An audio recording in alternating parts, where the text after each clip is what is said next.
Welcome back to Government 148. In this section, I'm going to talk about President Hassan Rouhani's agenda. But before doing so, in order to better understand his agenda, I want to do two kinds of comparison. First, I want to compare him in terms of his outlook, his worldview with Ahmadinejad. And then I also would like to compare him with the reformist president, Muhammad Khatami. So let me begin with the comparison with the prior president, Ahmadinejad.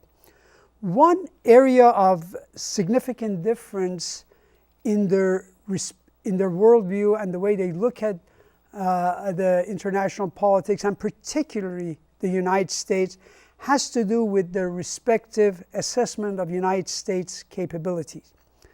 In Ahmadinejad's view, after the United States war in Iraq and in Afghanistan, the United States had become seriously overextended and also, in his view, severely exhausted.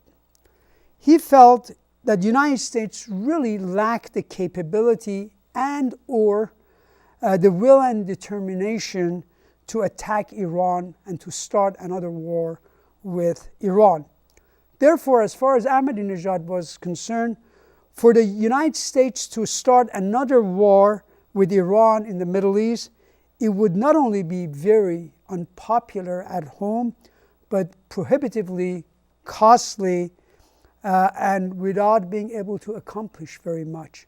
So that meant, as far as he was concerned, he didn't think the United States would attack Iran.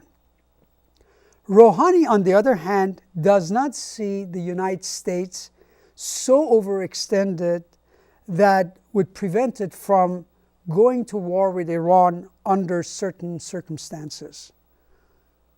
Foremost among them, as far as those circumstances are concerned, is if Iran chooses to develop nuclear weapon, a nuclear bomb. So that would be a condition in which Rouhani feels the United States would be compelled to attack Iran, especially after all the words that they have exchanged about United States, all options being on the table, and United States willing to go to war with Iran should that happen. More importantly, though, Rouhani believes that U.S. is capable of delivering devastating damages against the Islamic Republic. I mean, it could really destroy much of the infrastructure of Iran the same way we did when we attacked Iraq. And even if the United States lacks the capability to bring about, to effect a regime change in Iran, in the process, they will be able to severely damage Iran's economy and society. Beyond that, Rouhani also is worried with the loss of control over diplomacy, over the dynamics of the United States-Iran confrontation that inadvertently could push U.S. and Iran into a war that neither wanted to start, neither intended to start, but kind of fall victim to it. Specifically, it seems that he and his team are cognizant of the dynamics generated by Israeli lobby, by the Saudi Arabia, by the United Arab Emirates, which are really joined together as far as their opposition to Iran is concerned. And all three of them are putting a lot of pressure on the United States administration, on the Obama administration, as well as on the Congress, so that in case, and that pressure is really pushing the President of the United States to create a red line that it would be difficult for him to retreat from. So therefore, he's cognizant of that dynamic, and therefore he wants to diffuse that possibility by showing steady progress in negotiations with the United States. In formulating his agenda, Rouhani began with a fundamental assumption, and that assumption was this: Ahmadinejad's cardinal error was to allow Iran's file to go from IAEA, International Atomic Energy Agency, to be referred to the United Nations Security Council. And that was really the provenance, that was the source of these crippling sanctions, because they're now placed by the Security Council. Therefore, Rouhani's main strategy is to undo the damage that was caused by Ahmadinejad's undiplomatic manner of dealing with it and allowing the IAEA refer Iran's case to the Security Council. Rouhani also believes that until the draconian United Nations sanctions and unilateral sanctions by the United States and other European countries are removed, unless these are removed or significantly eased, Iran's options in both foreign and domestic arena will be very limited and will only get worse if not addressed. So for him, he really got to first and foremost address that issue. So as far as he's concerned, the key to Iran's economic recovery, which is really what the regime needs in order to at least get some people to acquiesce to the rule, if not fully support it, is to resolve the nuclear dispute with the so-called six powers, the 5 permanent members of the Security Council plus Germany. So that's the key differences in the approach of Rouhani compared to his predecessor, Ahmadinejad. Now let's look at the comparison, or take the comparison between Rouhani and Khatami, and in what way they're similar and in what ways they are dissimilar. At the beginning of his electoral campaign, Rouhani's campaign team started out by evoking the memories of Iran's former reformist president, Mohammad Khatami. Remember, Khatami, who lost a lot of popularity at the end of his term in 2005, once again recovered a lot of his popularity after the Iranian public had a chance to experience 8 years of Ahmadinejad. So Khatami had regained his lost popularity thanks primarily to the misdeeds and policies of Ahmadinejad. Khatami supported Rouhani election, and he was strongly pushing for him. So Rouhani's campaign made full use of that support to attract the large, mostly urban youth and the disenchanted voters from the previous election to come forward and again vote for him. In terms of comparison of Khatami with Rouhani, you got to remember that both of these individuals are insiders. They both believe in the Islamic Republic, and they are genuinely committed to its survival. So there's very little question of that. Indeed, if any of these two individuals, or any individuals at that position, did not believe in the survival of Islamic Republic, they would have never been in this position. But the question really is, what is the best way to accomplish that? Here where you begin to see some differences, not only between Khatami and Rouhani, but between all kinds of groups. During his 2 terms as president from 1997 all the way to 2005, Khatami really believed that the longer term survival of the Islamic Republic depends crucially on creation of some version of domestic glasnost, the openness, the opening. So expanding Iran's domestic political space to help establish a civil society in Iran became the linchpin of his strategy to ensure the long-term survival of the Islamic Republic. These included, among other things, granting more freedom to the press, encouraging local council, and encouraging this whole civil society thing. And given that the constituencies that elected Khatami in the two elections in 1997 and in 2001, elected him were mostly made up of youth and women, he emphasized the relaxation of the rigid Islamic dress code and conduct code. So, if you recall from our earlier lecture, Khatami truly believed that his policy would make the regime much more acceptable to the public, and if that happens, it would enhance rather than undermine the political legitimacy of that regime. So Khatami's central assumption was that Islamic Republic is reformable. Reform is possible. Reform will enhance regime's legitimacy, and the legitimacy ensures the enhanced or increased legitimacy will ensure the regime's survival.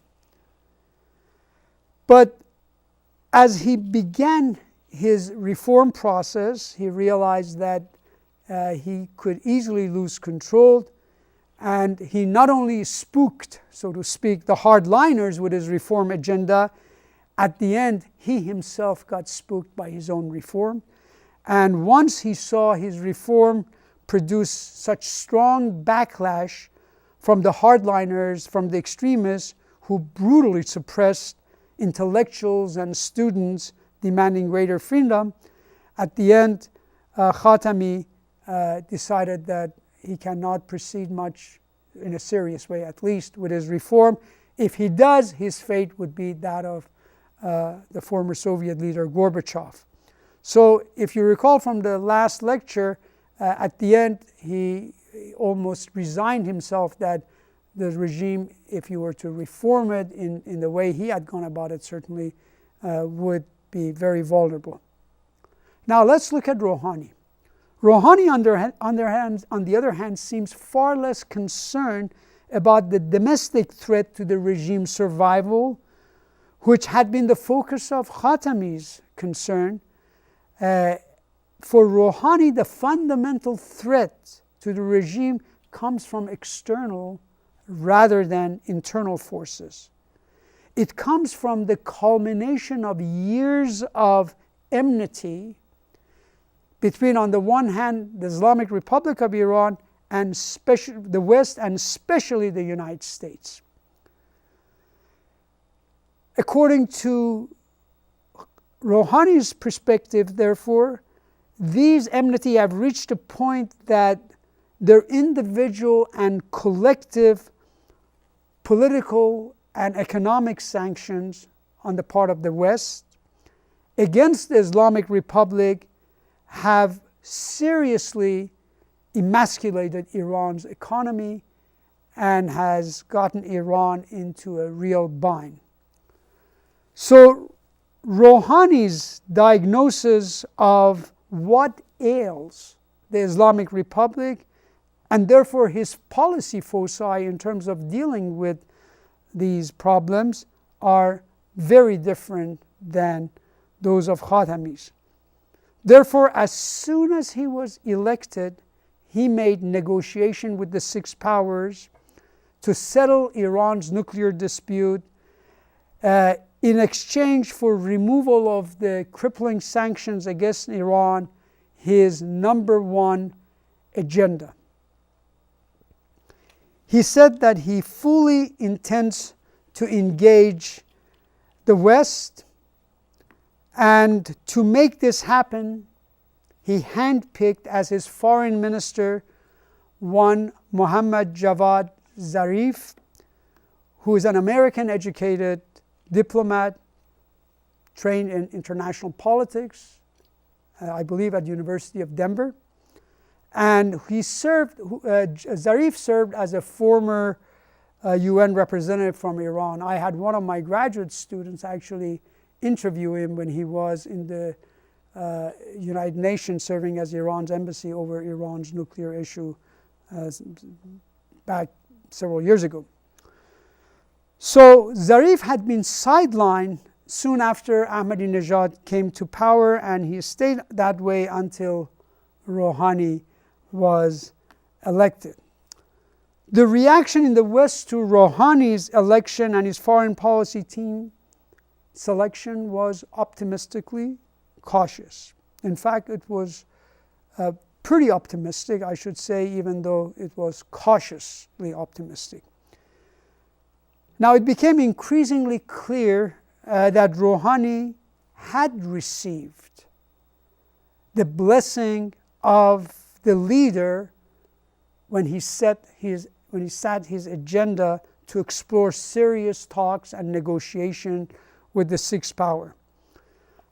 And the momentum for his negotiation with the West really picked up during the annual meeting of the leaders of the world in the United Nations headquarters in September of 2013. And what you heard, though, a prior week to the UN meeting, the leader actually endorses that agenda that Rouhani had set forth in a speech to the commanders of the Revolutionary Guard. The leader invokes the phrase heroic flexibility. That was a kind of a code word to suggest that artful diplomatic initiative, diplomatic give and take in the political arena is not only acceptable within the political culture of Islamic Republic, but in fact it's desirable. Now, this is something clearly Ahmadinejad was least interested, artful and diplomatic give and take. So the leader's blessing was there, and on September 26, 2013, Iran and United States make diplomatic history. There is the first meeting in 34 years between Iran's foreign minister Zarif, would meet and talk for 30 minutes with our Secretary of State, John Kerry.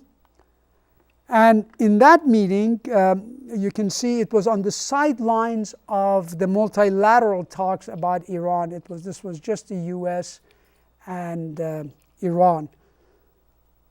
Then comes the following day, still in the process of making history.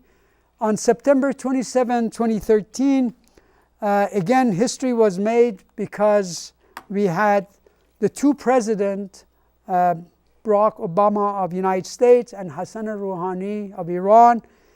They had a 15-minute phone conversation, and in that conversation, the detail of it is not known, but certainly it was the first time the two countries' president, since Iran became a republic, spoke, and some substantive issues and commitments were made to make this negotiation work. So it marked the first conversation between an American and Iranian president in 34 years. Meanwhile, at the United Nations, as the world had focused with amazement on the thawing of relations between Iran and the West, Israel's Prime Minister Benjamin Netanyahu played the role of the spoiler. He was desperately acting out his own melodrama, asking the world not to trust Iran and calling Rouhani a wolf in sheep's clothing. But this time the world hardly paid any attention to his histrionics. The momentum was kept alive after some false start during the next couple of months, especially in the month of November. Then on January 12, 2014, after 4 days of marathon talks, Iran and the six powers, the five permanent plus Germany, finally had reached an agreement on the initial or the first phase of the nuclear negotiation. The landmark deal is for the duration of 6 months, and it is renewable to 1 year. Under the landmark deal, under this deal, Iran will halt enrichment of uranium at the 20%, which is a weapon grade close to the nuclear weapon grade. And either Iran will be required to either convert or dilute its current stock of 20% and will not be allowed to continue enrich at the 20%, as I mentioned, but will be allowed to continue at lower levels so long as the total amount does not go beyond what it has. In return for that agreement, the European Union and the United States have agreed to temporarily lift some of the sanctions and also to return some $4.2 billion of Iran's assets, which had been previously frozen in Europe and United States, and they will do so in 8 installments. As far as the progress is concerned, March 3rd, 2014, we had Yukiya Amano, the chief of IAEA, the UN nuclear watchdog, announcing that the nuclear deal accord is on track and is being properly implemented by Iran.